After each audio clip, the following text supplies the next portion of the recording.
under your chairs, there's a little piece of paper. If you would, go ahead and find that, take that out. And then the person on the end of the row, one of the ends, there's a pen. And so you have to, if you have a pen, great, you can use your pen. That's awesome. But what you need to do, I want to ask you to go ahead and do this with your non-dominant hand. So that means if you're right-handed, you're going to use your left hand. If you're left-handed, you're going to use your right hand. You're going to write these words: I know how you feel. I know how you feel in your non-dominant hand. Here's what it looks like for me with my left hand. Okay, ladies and gentlemen, I know how you feel. Try it out, write it down, pass the pen along, share your pen with others if you have one so that they can go ahead and get started on it. I know how you feel. Write that down on that little bitty piece of paper that you have in front of you. Okay, it's under your chair. Gotcha. So you guys are working on that. I'm going to share a little bit of my story with you guys so that we can become friends really fast, because it gets crazy. It gets crazy, right? Everybody good? Everybody need a pen? You good? Awesome. I know how you feel. That's what you're writing down with your non-dominant hand. It's very, very complicated, very hard to get that done. But check this out. In 2006, well, let me back up. In 2004, my grandmother was diagnosed with ALS. And my grandma, she is like the apple of my eye. She was the person, I went over to her house every day when I was like young. I spent the weekends with her. She took me to church. It's because of my grandma that I became a Christian. I really believe that. She prayed for me. She took me to church. She made sure I was there. And I loved my grandma. I used to sit on the swing with my grandma, and we used to sing, Jesus loves me, and Jesus loves all the little children of the world. And I can just remember those days. When I'm having a bad day, where do I go? I go back to the swing on the back porch with grandma, right?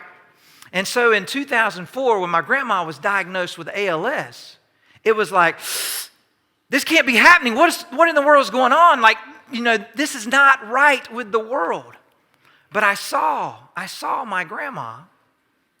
When we got a name for it, that was the first thing. When we got a name that it was ALS, that was a big deal, because for the 2 years prior to that, she had been going from doctor to doctor to doctor, and they thought it was something with this and something with that, and they couldn't name it. And it was like very confusing and very weird, and it was like just one thing after the other, and things just didn't make sense. But when the doctors named it ALS, it was like, okay, we know what we're up against. We know what we're up against. We know where we're headed.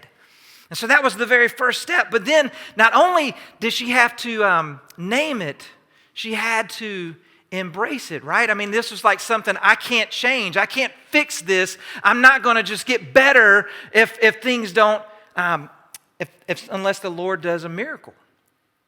And so she embraced it, and as the disease started taking over her body, and it started in her legs, and then it worked its way up her body, and then she got into a wheelchair, and it was one of these things that she just began, I just saw my grandma, she just began to embrace it and said, this is my journey. And how can God be glorified in this struggle, in this plight, in this journey? And so she didn't resist it. She didn't try to fight against it. I mean, yeah, we're going to the doctors, we're trying to get treatment and all those kind of things, but we're embracing it and we're saying, God, you do what you got to do through this thing. Now, I'm still, I'm 20-something years old, so I'm still kind of a young guy at this point.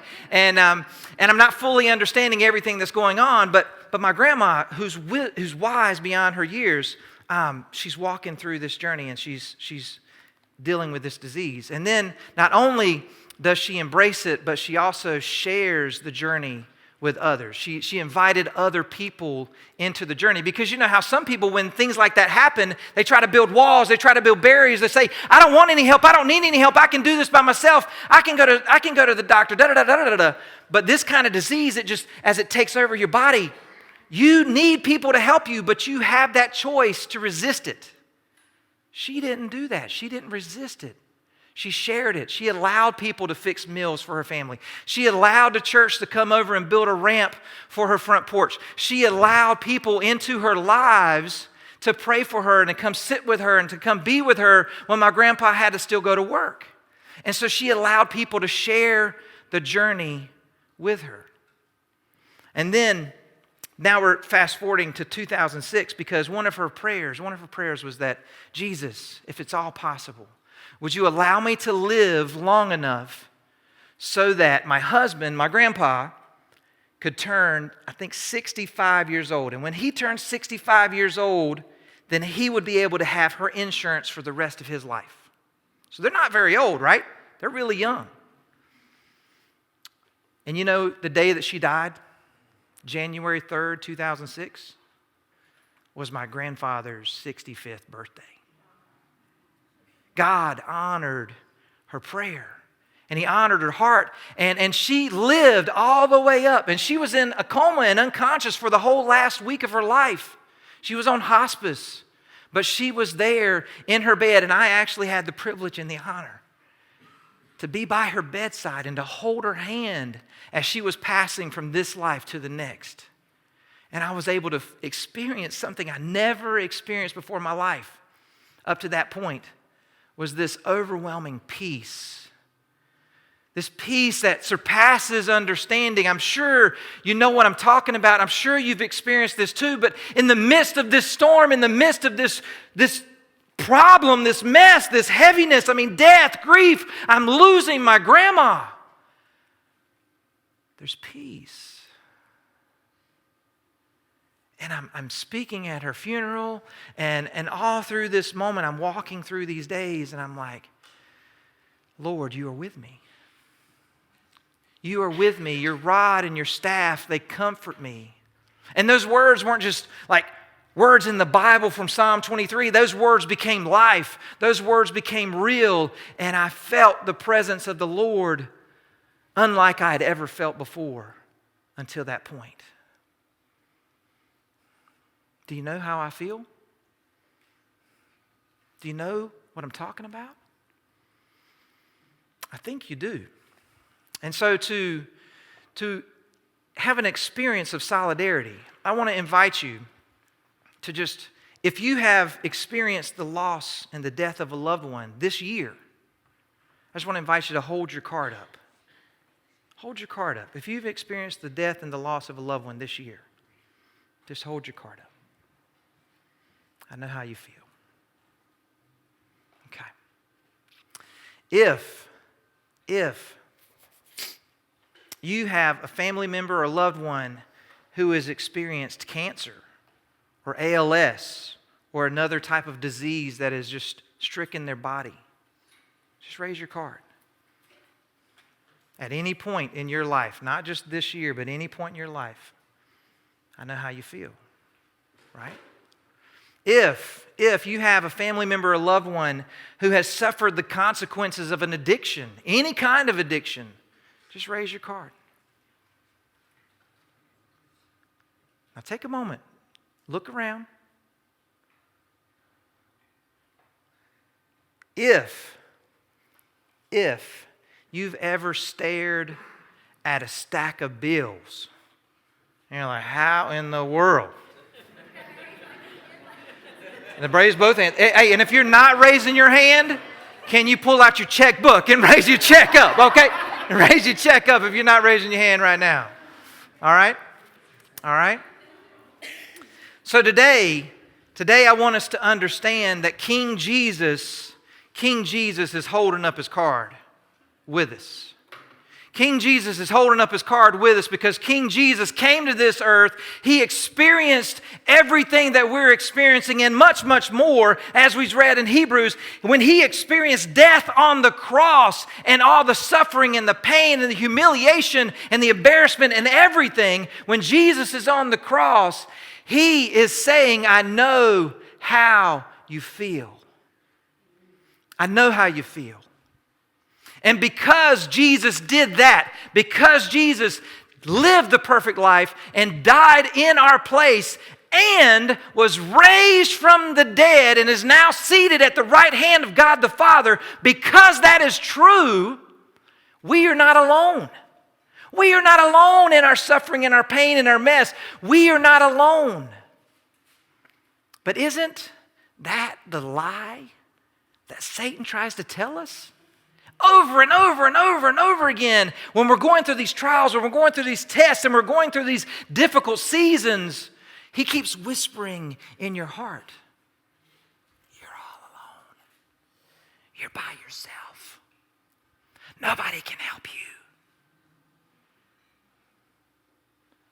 And we have a choice. Are we going to believe the lie, or are we going to trust the truth? When Jesus said, I am with you wherever you go until the end of the age, I will never leave you, I will never forsake you, I will be with you forever. I have all power and authority has been given to me. That's what Jesus said. So when we come to our scripture today in Hebrews chapter 12, we have to be clear about who we are coming to.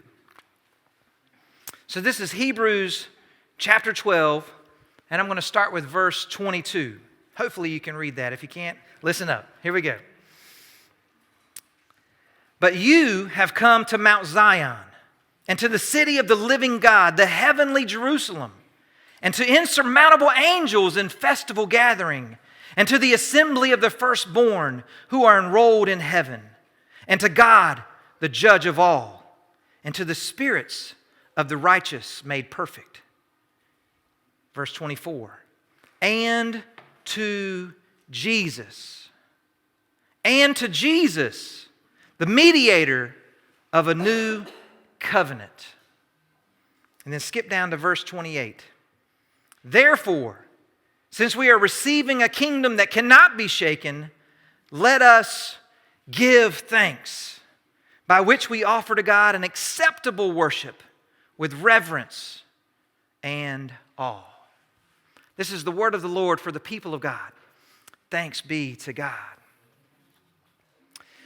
So in 2009, November 2nd, I'm just minding my own business, right? You know, we all have those days that things just, boom, they come out of nowhere and they happen. Well, 2009, November 2nd, was one of those days for me. I'm just minding my own business. I'm doing my thing. It's a Tuesday, by the way, and it's right after Halloween. We just had Halloween, October 31st. We had a big celebration. Everybody came over to the house, and now we're November 2nd. I get a phone call. Hate those phone calls. I get a phone call that one of my youth parents, because I'm a youth pastor, I've been a youth pastor for 20-something years, but one of my youth parents did something that was unthinkable, unimaginable. And we didn't know that this particular person was struggling with a mental illness, because this person didn't share it. Remember, name it, embrace it, share it. This person didn't share it. This person kept it to themselves, and only this person and their significant other kind of knew about it. And this person stopped taking their medication because they didn't like the side effects. And so on November 2nd, 2009, I get a phone call that this person killed his wife, his teenage son, and his senior teenage daughter.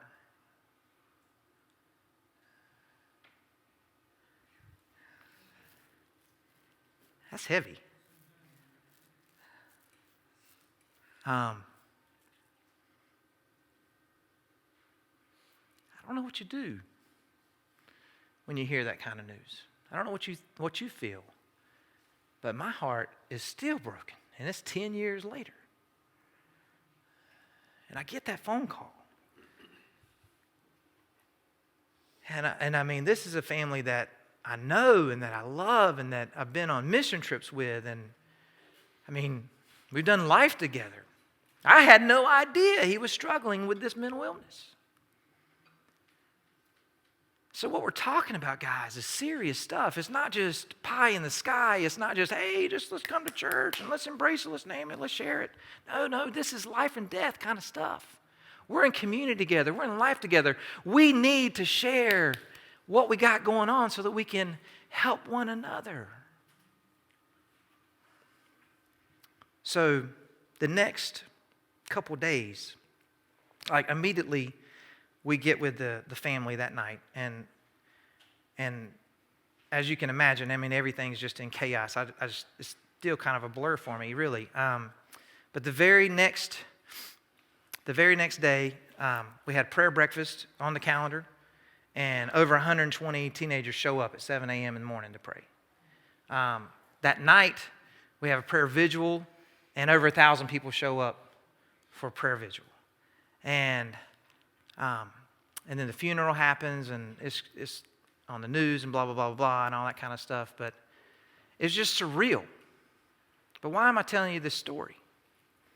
It's because it's the second time that I experienced the peace of Christ that I've never experienced before in my life. First time it was my grandmother's passing. And Christ shows up, King Jesus, while I'm holding my grandma's hand, and the peace that passes all understanding. 3 years later, November 2nd, I'm walking through these very difficult days with hundreds of youth who were like, what is going on? And families and community and all kinds of stuff. And I'm sitting here as I'm walking through these days, I experience again this peace. This peace that I can't understand. I can't tell you what it is other than the peace of Christ, as I felt His presence personally.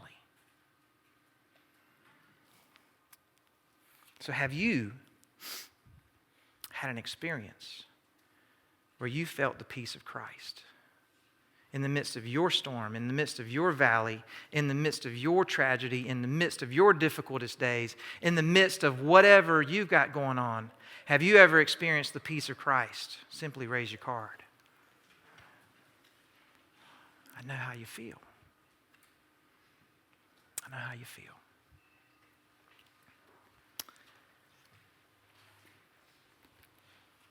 So in Hebrews, he's writing to Christians who are being persecuted. They are being persecuted for their faith. And he's giving them instructions and words of wisdom on how they can persevere, how they can keep moving, catch this, through the valley of the shadow of death. We just sang about it, right? In that second song, we sang about it. In the valley of the shadow of death, I will trust you. I will trust you. I will trust you. And that's what this is all about as we're going through the valley of the shadow of death. I will trust you. And how can we do that? How can we trust God as we're going through these difficult days, as we're going through these difficult seasons, as we're going through this heavy stuff? We're not going around it. We're not going over it. We're going through it. And it's right here. It's because when we're going through it, we're not going to this other mountain that they showed up at in Israel, which he talks about in verse 18. We're not going to that mountain. We're going to Mount Zion. We're going to the heavenly Jerusalem. We're going to the King of Kings and the Lord of Lords. We're going to Jesus, King Jesus, who sits at the right hand of God the Father. That's how we go through the valley of the shadow of death. We don't go through it alone. We go through it with Him, and we go through it proclaiming His promises. I will never leave you. I will never forsake you. I will be with you always. Follow me to the ends of the earth. That's how we get through the valley of the shadow of death. We don't focus on the problem. We focus on the promise. You get it? We don't focus on the problem. That's what everybody else does in the world. They have the problem right in their face, staring them down, shouting them down, and they can't see anything else but the problem.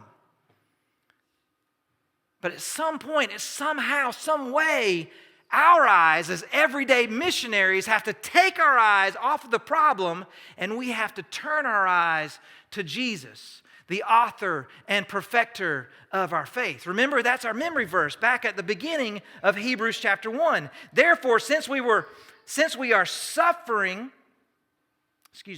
surrounded by such a great cloud of witnesses, let us lay aside every weight and every sin that clings so closely, and let us run with perseverance the race that is set before us, looking to Jesus, the pioneer and perfecter of our faith. So today, who is Jesus to you? Who is Jesus to you? When you get together with your family this week and you're around the Thanksgiving table and you got this beautiful spread and everything's around, when you say grace on Thanksgiving Day, who are you praying to? Are you like I can't remember the guy's name, in Talladega Nights? Are you like little baby Jesus? 8 pounds, 5 ounces Jesus. I just want to pray to you today and pray for your blessing today, to be upon my family today, to win the race today. I mean, are you praying to little baby Jesus? Or are you praying to bearded Jesus? Like, no, he's not baby Jesus, he bearded Jesus. He grown up, man. Are you praying to bearded Jesus? Are you praying to buddy Jesus? I mean, that's a whole nother movie, man. We talk about Elf, Will Ferrell, man. Buddy, buddy, buddy. Everybody wants to talk about buddy Jesus, buddy, me and Jesus. We hanging out, we tripping, we having a good time. Are you praying to party Jesus? That's what he prayed about. I like, man, my Jesus, party Jesus, man. We just right up on the front row. Woo! Who are you praying to? Or are you praying to King Jesus? Baby Jesus, bearded Jesus, buddy Jesus, or King Jesus? Who are you praying to when it comes Thanksgiving Day this week and you gathered around the table? Are you praying to King Jesus? Because I have a thought that if we are truly praying to King Jesus, then we're going to have a different posture. We're going to have a different posture, and that posture is going to be one of awe and reverence. There's going to be a posture of humility. There's going to be a posture of surrender. See, that's where it happens when we lay ourselves down, when we lay our struggles down, when we give everything that we have and we come to the end of ourselves and we say, Jesus, take my life and let it be yours. Jesus, take this mess and do what only you can do. You are the way maker, Jesus. You are the promise keeper, Jesus. You are the only one, Jesus, who can do anything with this mess. And we become like Isaiah. Remember Isaiah? In Isaiah chapter 6, when Isaiah is like praying in the temple and he's praying before the Lord, and he's like right there in the throne room of God, comes right open, and the smoke and everything fills the temple.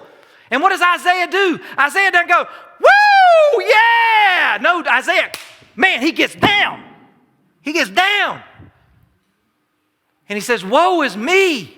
I am a man of unclean lips, and I live among a people of unclean lips. He is in worship, reverence, awe. That is what happens when we get a picture of King Jesus and who he really, really is. And that's my prayer, friends, for us as we step into this holiday season, as we step into these next few days, that we take our eyes off the problems and we start putting our eyes on his promises.